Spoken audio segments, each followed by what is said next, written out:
there is now considerable international concern at what may come next. Graham Satchell, BBC News.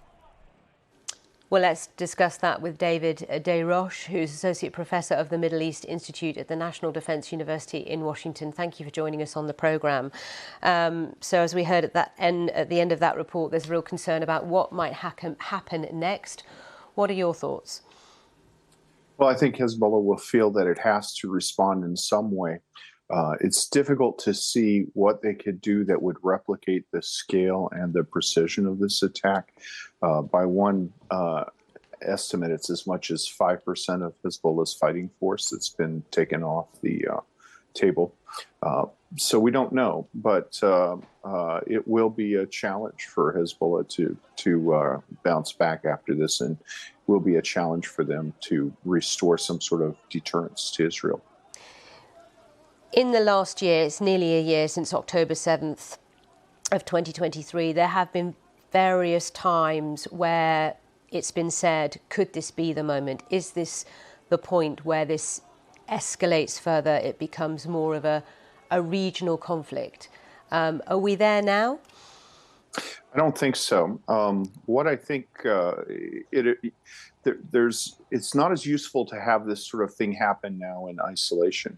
The theory that I'm going with that seems most probable is that these pagers were planned to be used if there was a regional conflict. I don't know whether Israel planned that, but it would be most useful to do these at the moment you launched an invasion, to disable the communications infrastructure at a time when it would be overwhelmed by a conventional attack or a series of strikes on Hezbollah positions.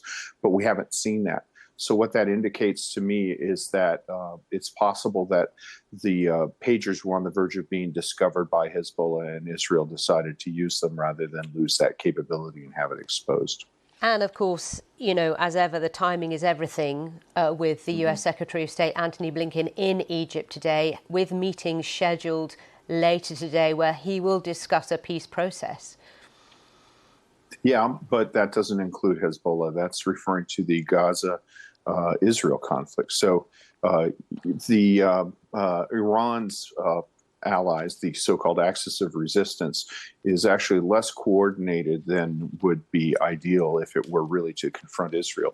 At the start of the October 7th attack, had there been a Hezbollah all-out assault on Israel, it's possible that they would have succeeded in overwhelming Israeli defenses in common with the shock of the Gaza the October 7th attacks. But Hezbollah stood back in large part because they thought the Gaza conflict would be quickly, would just be a flare-up, and they didn't want to endanger their privileged position within Lebanon.